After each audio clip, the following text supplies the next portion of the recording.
Last week in my sermon, I introduced an idea that might have been new for some of you, and that is the fact that wisdom in the book of Proverbs is personified as a woman whose name is Sophia. That's the Hebrew word for wisdom. So we read in chapter 1 of Proverbs, wisdom cries out in the streets. In the squares, she raises her voice and she cries out for her children to choose the path of wisdom over the path of foolishness. The idea of a woman representing wisdom makes a lot of sense to me. And I think the reason it makes so much sense to me is because I come from a strongly matriarchal family. And what that means is that the women in my family are strong, going back generations, not just the most recent generation, but going way back. They are strong. They are bosses. And that's true. That's true at home. That's true where they work, wherever they go. The idea of that makes a lot of sense to me because throughout the book of Proverbs, wisdom is closely associated with the feminine. So it starts off with Sophia crying out in the streets in chapter 1, and it ends famously with the ideal woman, which is described in chapter 31 of Proverbs.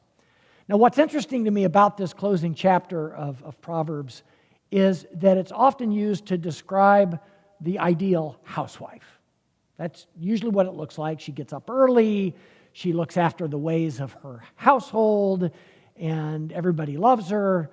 But that's only a part of the story. And I think it's a part that part gets emphasized more maybe than the other stuff from Proverbs 31. So let me read you the rest of the story. In addition to caring for her family, she also, and I quote, considers a field and buys it.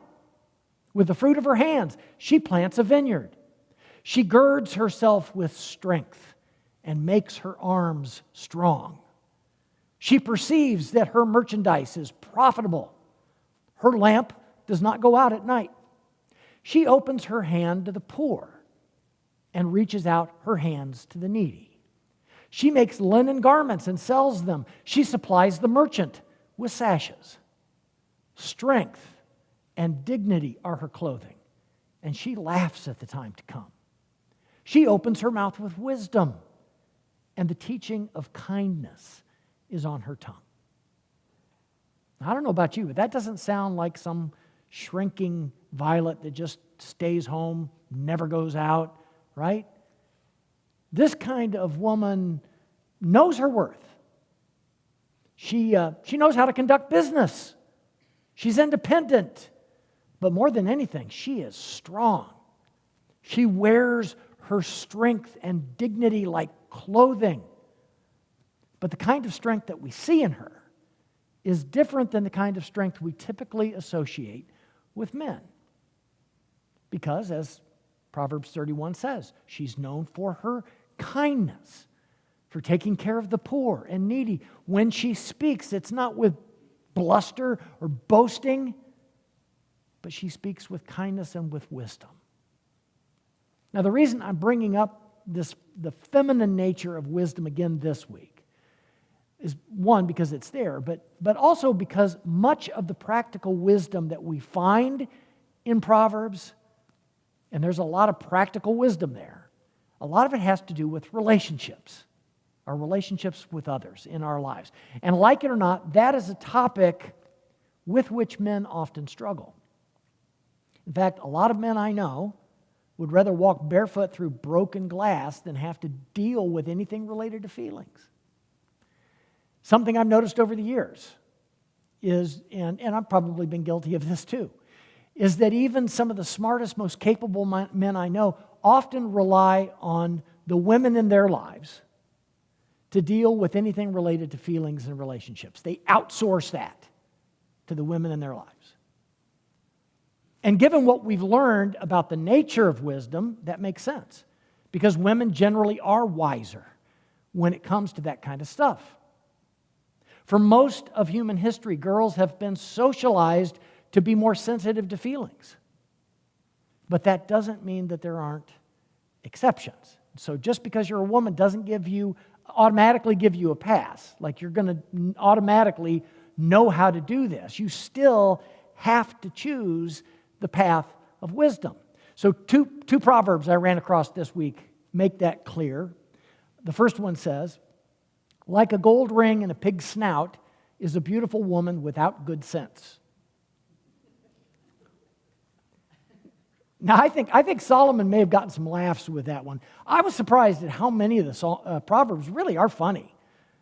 Some of them kind of crude, too. But here's another one. It is better to live in a desert land than with a contentious and fretful wife. I don't want to hear any amens from the men. Again, the reason I throw those in is because in Proverbs, nobody gets a break. Even those for whom things like this should come easy or easier still have to choose the path of wisdom over the path of foolishness, and not everybody makes the right choice.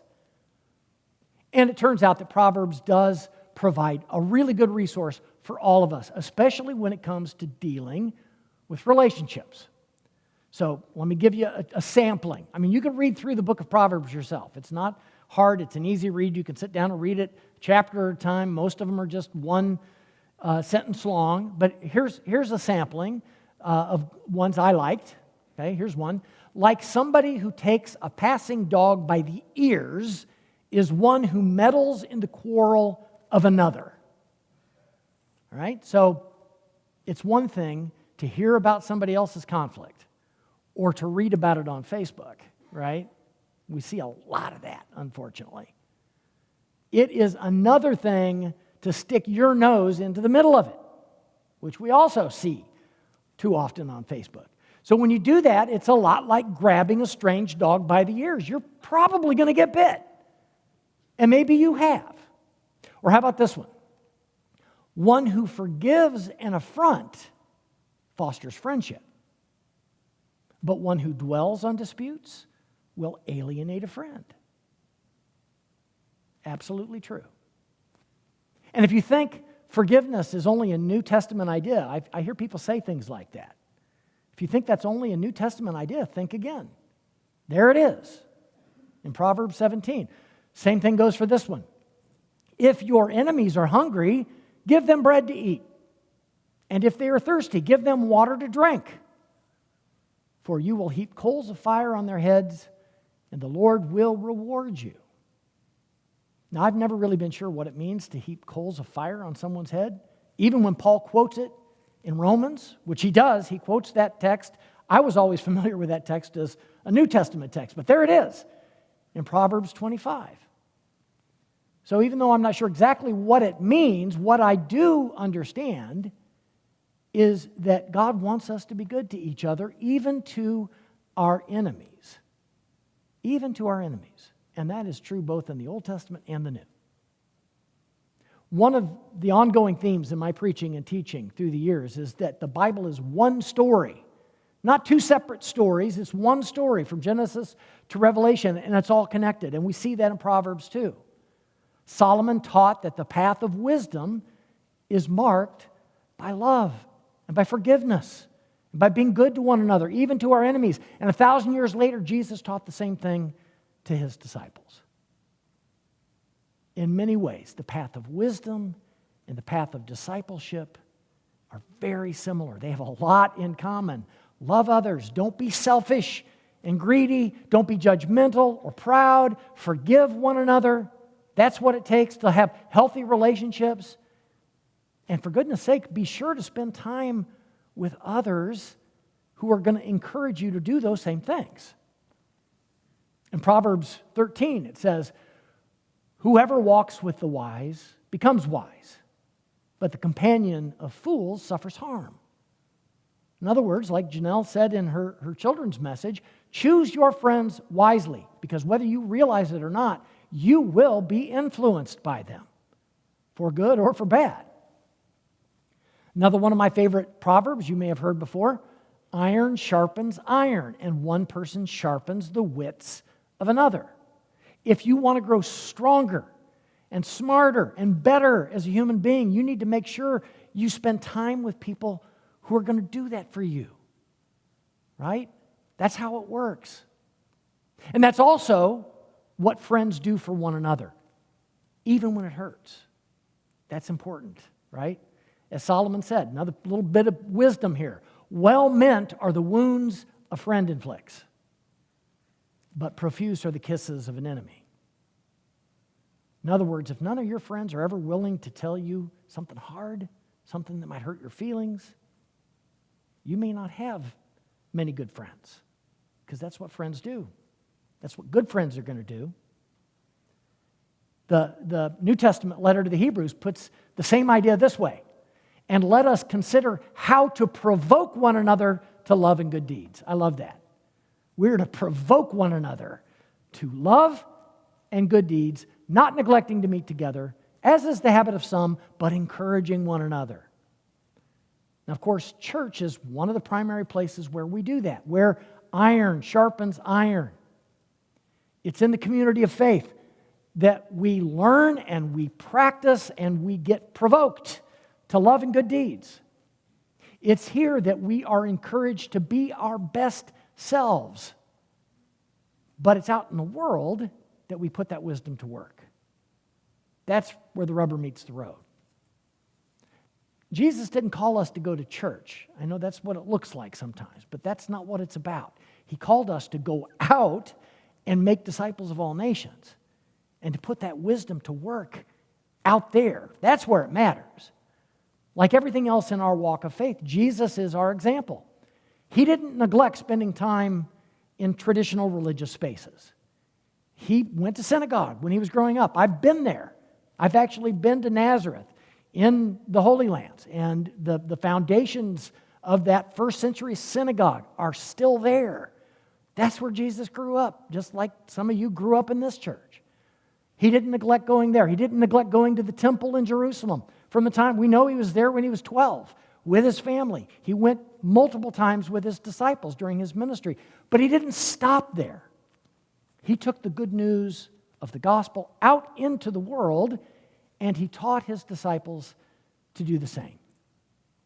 He called them to go places that other religious leaders would have never dared to go. And here's the thing I've always loved. He didn't care when they called him names. He didn't care when they called him a friend of sinners or a glutton and a drunkard, which they called him, because Jesus wasn't operating according to the wisdom of the world. Not the wisdom of the world, a different kind of wisdom. A wisdom that was and is as old as time itself. I had an aha moment this week as I was working on my sermon. In chapter 8 of Proverbs, wisdom, or Sophia, speaks in the first person, and she makes a bold claim. She says, "The Lord created me at the beginning of his work, the first of his acts of long ago.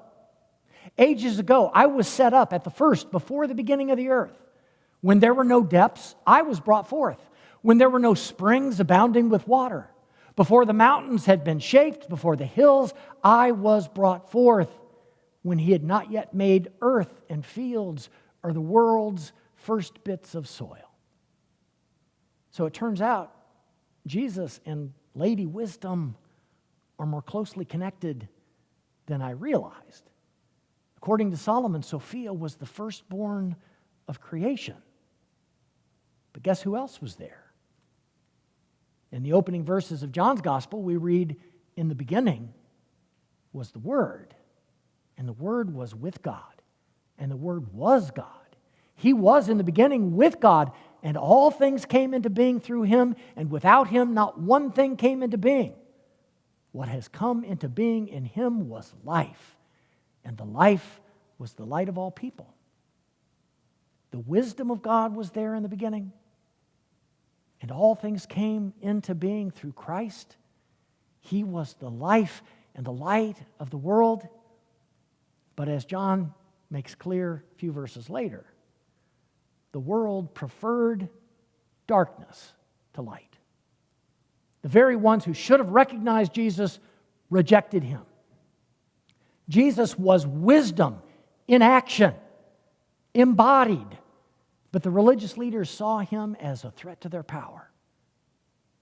When he was arrested and crucified, they mocked him and laughed at him like he was the fool. Like he was the fool.